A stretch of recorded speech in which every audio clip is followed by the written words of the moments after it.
इंसानी मुआशरे में एहसास प्यार और मोहब्बत की पहली सीढ़ी का नाम है। ये न हो तो इंसान में कुर्बानी और ईसार का जज्बा भी पैदा नहीं हो सकता, या यूं कहा जाए कि एहसास खत्म हो जाए तो इंसानियत मर जाती है। इसलिए कहते हैं दूसरों का एहसास होना इंसानियत की निशानी है। एशिया 24 के साथ में शौकत साहिल। पहले आज की टॉप स्टोरीज।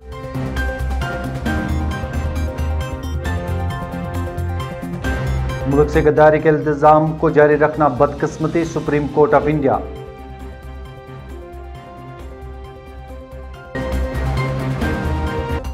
ईद उल अजहा पर कोविड गाइडलाइंस की खिलाफवर्जी, खुदकुशी होगी, एजाज असद। और रुबीजान ने सनती कारखाना कायम करके नई तारीख रकम की।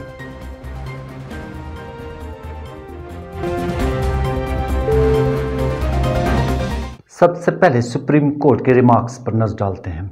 सुप्रीम कोर्ट ऑफ इंडिया ने मुल्क से गद्दारी के इल्तिजामात के इस्तेमाल को मुसलसल जारी रखने पर सवाल खड़े किए और कहा कि आज़ादी के 74 साल बाद भी इस तरह के इल्तिजाम को कायम रखना बदबख्ताना है। खबर रसा इदारे UNI के मुताबिक चीफ जस्टिस NV रमन की सरबराही में 3 रुकनी बेंच ने major general retire SG Ambedkar की अर्जी पर सुनवाई के दौरान अटॉर्नी जनरल KK वेणुगोपाल से ताज़ीरात हिंद की दफ़ा 124A कायम रखने की तुक पर सवाल खड़े किए।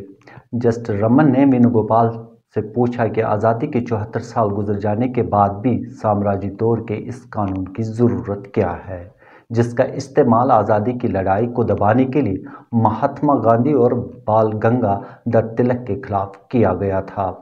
इस खबर की मुकम्मल तफसील आप हमारी वेबसाइट www.ishmi.in और www.urdu.ishmi.in पर देख सकते हैं। आगे बढ़ते हैं। ज़िला तरक्याती कमिश्नर मोहम्मद एजाज असद ने कहा है कि ईद उल अजहा पर कोविड-19 गाइडलाइंस और SOPs की खिलाफवर्जी खुदकुशी होगी।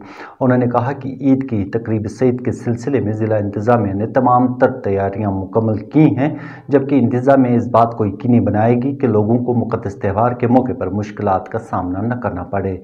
एजाज असद ने मज़ीद कहा कि मजहबी मकामात पर SOPs पर अमल दरामद संजीदगी के साथ होनी चाहिए। जो अरेंजमेंट्स है उसके सिलसिले में हमने एक रिव्यू मीटिंग की है, जिसमें जो बुनियादी इंतजामात हैं उन सभी को इंश्योर करने के लिए तमाम इक़दाम हम उठा रहे हैं। और उसके साथ मार्केट चेकिंग पिछले 2 दिन से आपने देखा होगा, लगातार मार्केट चेकिंग चल रही है और रेट कंट्रोल रजीम हम इन्फोर्स कर रहे हैं।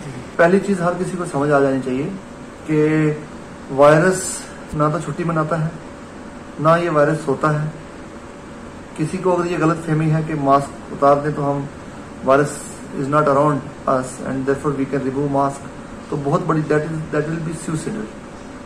और ये बात बिल्कुल क्लियर होनी चाहिए कि जब जब हम ढील बरतते हैं, जब जब हम ये सोचते हैं कि अब पेंडेमिक इज ओवर, वहीं हमारे लिए ट्रैप भी होता है।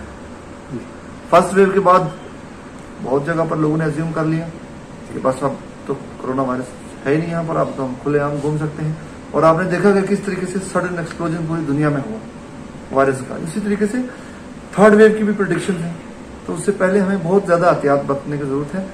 वायरस को किसी त्योहार से भी लेना देना नहीं है। अगर हम ये समझें कि ईद का त्योहार है और हम खुली ढील बरतें, SOPs फॉलो ना करें, तो बहुत बड़ी गलतफहमी होगी। वायरस छुट्टी पर नहीं जाता, ना वायरस ईद मनाता है, ना दिवाली मनाता है, कोई भी त्योहार नहीं मनाता। वायरस इज 24/7 वर्किंग मोड में है और हमें वायरस को काउंटर करने के लिए we will have to be more smarter. और अगर हम ये गलती कर बैठते हैं कि त्योहार है और या कोई दूसरा दिन है कि आज वायरस अटैक नहीं करेगा, आज वायरस इन्फेक्ट नहीं करेगा, वायरस ने सडनली ये सोच लिया है कि आज किसी को भी मैं इन्फेक्ट नहीं करूंगा, तो बहुत बड़ी इग्नोरेंस होगी, बहुत बड़ी साइंस के अगेंस्ट वो बात है। ईद उल अजहा के मौके पर देखो, पहली चीज तो मैं ये कहूंगा कि सेल्फ एनफोर्समेंट सबसे बड़ी चीज है। और अगर आप देखें दुनिया भर के जो मुकद्दस मकामात हैं, तमाम मज़ाहिब के से जो मुंसलिक हैं, सभी पर लोग बहुत एहतियात बरत रहे हैं। तो उसी तरीके से हमें भी एहतियात बरतनी चाहिए। कोविड अप्रोप्रिएट बिहेवियर के लिए जो जो चीजें कही गई हैं, जो SOPs हैं, वो त्योहार के दिन भी हैं और जिस दिन त्योहार नहीं होगा उस दिन भी सेम रहते हैं। क्योंकि कोविड अप्रोप्रिएट बिहेवियर एक पर्टिकुलर टाइप का SOP है और उसको हम किसी दिन भी अफोर्ड नहीं कर सकते वायलेट करना। नेशनल कॉन्फ्रेंस के सीनियर लीडर मियां अल्ताफ ने इल्जाम आयद किया है कि सोनमर्ग में जोजिला टनल की तामीर में मकामी लोगों को रोजगार हासिल नहीं हो रहा है, जो लम्हा फिक्रिया है। उनका कहना था कि मकामी लोगों, खासतौर पर पढ़े लिखे नौजवानों को इस प्रोजेक्ट से काफी उम्मीदें वाबस्ता थी, लेकिन रोजगार न मिलने से वो मायूस हो गए। आप सब जानते हैं कि ये जो जोजिला टनल है ये हल्का इंतखाब कंगन में बन रहा है और इस हमारी यूटी जो है इसके लास्ट एंड पे ये इसका काम हो रहा है और ये एक दूसरी यूटी को कनेक्ट करेगा। तो 14 किलोमीटर के करीब इसकी ये लंबाई है, 14 किलोमीटर लंबा टनल है। मुझे लगता है इंडिया में शायद सबसे बड़ा टनल है जिस पे ये काम इस वक्त चल रहा है और इसकी इस वक्त कास्ट जो है वो 4500 करोड़ रुपए के करीब है। वो तो जाहिर है कि बढ़नी है, लेकिन यहाँ हमारे लोगों को, जो इस इलाके के रहने वाले लोग हैं, यहाँ के ठेकेदार हों, ख़ास तौर पे जो पढ़ा लिखा तबका है, उनको बड़ी उम्मीदें वाबस्ता थी कि इस टनल पे काम शुरू होगा तो उनको रोज़गार मिलेगा।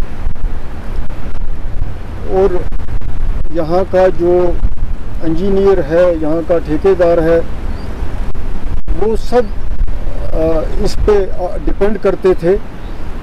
हमारा जो ये इलाका है कंगन का, इसमें इस प्रोजेक्ट का आना कोई नई बात नहीं है। यहाँ पहले भी प्रोजेक्ट बने। सबसे बड़ी गलती ये है कि उन्होंने खुद एडवर्टाइज किया कि हमें यहाँ के लोकल लोगों को लगाना है, एप्लीकेशंस कॉल की, सब कुछ किया, उसके बाद कुछ भी नहीं हुआ। मुझे तो लगता है कि गवर्नमेंट को उनके खिलाफ FIR लगाना चाहिए था कि अगर उनके पास नहीं था काम तो उन्होंने क्यों एप्लीकेशन जो हैं वो कॉल की और लोगों को इतनी मुश्किलात का सामना हुआ। तो मेन मेरा कहने का गवर्नर साहब की एडमिनिस्ट्रेशन जो है उनसे भी, LG साहब से खुद भी मेरा ये है कि नितिन गडकरी हैं, सरफेस ट्रांसपोर्ट के मिनिस्टर हैं, उनसे भी मेरी ये अपील है कि अगर ये इतना, और जिसके बारे में वो अक्सर कहते हैं कि ये एक इतना अच्छा, इस टनल के बनने के बाद इतना अच्छा रिजॉर्ट यहाँ पे टूरिस्ट का बनेगा कि ये पूरी दुनिया में मशहूर होगा, तो वो चीज़ें तो बात की हैं, वो बनेंगी। इस वक्त यहाँ के जो मजबूर लोग हैं उनकी तरफ देखने की ज़रूरत है। तो इसमें LG साहब से भी मैं कहता हूँ कि वो मुदाखलत करें और हमारी ये एक जेन्युइन डिमांड है, तो ये डिमांड जो हमारी है इसको पूरी करें। DC गांधरबल जो हैं उन्होंने भी इसमें जो अपना रोल अदा किया, मैं उसको अप्रिशिएट करता हूँ, लेकिन अभी तक उसके भी रिजल्ट्स आने बाकी हैं। यहाँ की लोकल एडमिनिस्ट्रेशन इस बात से वाकिफ़ है कि लोग इस सिलसिले में नाराज़ हैं। तो मैं इसलिए सबसे ही कहता हूँ कि जिनका भी इस सिलसिले में हुकूमत की तरफ से रोल बनता है वो एक रोल अदा करें। जम्मू कश्मीर के गरमाई दारुल हुकूमत श्रीनगर के बीचों बीच बहने वाले दरियाई जाहली में अनकरीब वाटर बसें चलेंगी। ये वाटर बसें पांथा चौक से कमरवारी तक चलेंगी। इस सिलसिले में एक निजी कंपनी ने जाहली में चलने वाली 30 सीटों वाली बस की कामयाब ट्रायल रन अंजाम दी। कंपनी के डायरेक्टर इमरान मलिक ने बताया कि कामयाब ट्रायल रन के मरहले से गुजरने वाली इस बस को हमने बैरून मुल्क से दरामद किया है। उन्होंने कहा कि मजीद बसें जो है वो दरामद की जाएंगी। उनका मजीद कहना था कि ये मनसूबा हुकूमत हिंद की स्वदेश दर्शन स्कीम का एक हिस्सा है। मैं जो ये एक प्रोजेक्ट है गवर्नमेंट ऑफ जम्मू कश्मीर का, union territory government of Jammu Kashmir का, रिवाइवल ऑफ वाटर ट्रांसपोर्ट। जो अर्लियर ईयर्स में, पहले पिछले ज़माने में जो कम्यूट करते थे लोग यहाँ, चाहे पैसेंजर कम्यूट करते थे या गुड्स कैरी करते थे, वो इसी वाटरवेज के थ्रू ही करते थे। तो अब उस ट्रेडिशन को गवर्नमेंट ऑफ JNK ने रिवाइव के लिए ये वाटर ट्रांसपोर्ट का एक इनिशिएटिव लिया है, जिसका पार्ट ये बस बोट है। ये बस बोट जो है ये पैसेंजर कैरी करने के लिए from river one and to other, इसको ये कम्यूट करने के लिए, पैसेंजर कम्यूट करने के लिए एक इनिशिएटिव है। अभी जो इनिशियली गवर्नमेंट ने ये 3 बोट्स मंगवाए थे और इसको, ये जो बोट है इसको इस तक पहुंचने के लिए, इस तक अप्रोच के लिए इन्होंने फ्लोटिंग डॉक्स बनाए थे। वो 6 जगह इन्होंने, अथवाजन से छताबल्ला 6 जगह इन्होंने स्टॉपेज रखा हुआ है। वो वो हमने पहले एग्जीक्यूट किया था लास्ट ईयर। इस साल हमने इनको अभी तक 3 बोट्स दिए हैं, जिसका ये बस बोट है, इसकी 30 पैसेंजर्स कैपेसिटी है। इसके बाद हमने एक रेस्क्यू बोट दिया हुआ जो इसके साथ साथ होगा, और तीसरा हमने इनको एक VIP पंटून बोट दिया हुआ है। तो ये 3 बोट्स हमें अभी तक दिया हुआ है इनको। Jammu Kashmir coordination committee unions ने अपने मुतालबात को लेकर मुश्ताक प्रेस इनक्लूसिव श्रीनगर में सदाए एहतजाज बुलंद की। उन्होंने मुतालबा किया कि अर्जी मुलाजमीन की मुस्तकिली को यकीनी बनाया जाए, जबकि सरकारी महकमा जात की निजकारी को बंद किया जाए। एहतजाजियों ने आशा वर्करों, आंगनबाड़ी और हेल्पर्स टू सुपरवाइजर्स की रुकी पड़ी तनख्वाहों को वागुजार करने का भी मुतालबा किया। ज़्यादातर हमारे मसले मसाइल है वुमेन्स के बारे में। जो हमारे साथ वो आशा बहन जी है और आंगनवाड़ी है, हेल्पर टू सुपरवाइज़र, इनको पहले से 2 साल से तनख्वाह ही बंद है। मैं ये गुजारिश करती हूँ स्टेट सरकार से, अगर ये आगे काम करते हैं, फ्रंट लाइन पे काम करते हैं कोविड में, इस पैंडेमिक में, तो इनको तनख्वाहों से क्यों महरूम है। वो यहाँ ये है कि मरकजी सरकार ने जो DA को फ्रीज किया है, जो कल रिलीज हुआ, हम चाहते हैं स्टेट गवर्नमेंट भी फौरी तौर पर उसको रिलीज करे, और साथ साथ जो बकाया किस्तें हैं उनको भी वागुजार करे। वेज पॉलिसी और रेगुलराइजेशन पॉलिसी तमाम आंगनवाड़ी, आशा, कैजुअल कॉन्ट्रैक्ट के लिए बनाया जाए। कम से कम उजरत 21,000 मुकर्रर किया जाए, और साथ साथ जो हेल्पर टू सुपरवाइजर हैं ICDS में, उनका जो बकाया तनख्वाह ईद से पहले दिया जाए।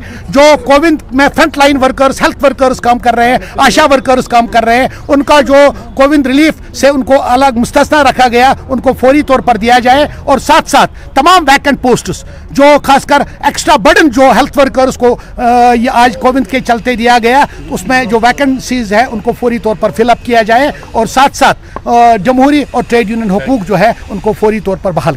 ये कहानी है लगन की, हौसले की, जदोजहद की, जिसको सुनकर आप यकीनन यही कहेंगे कि वाह क्या बात है।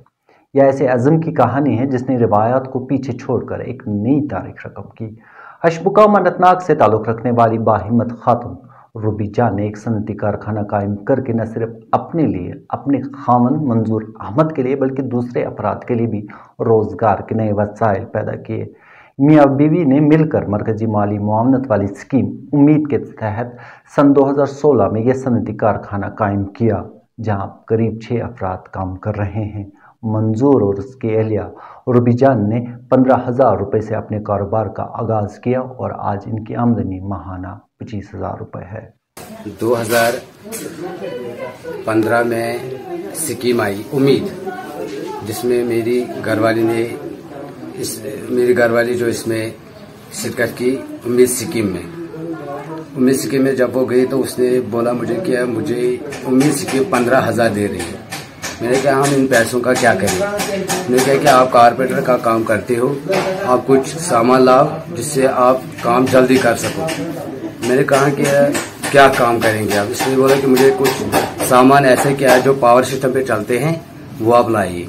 मैंने फिर कहा कि चलो ठीक है।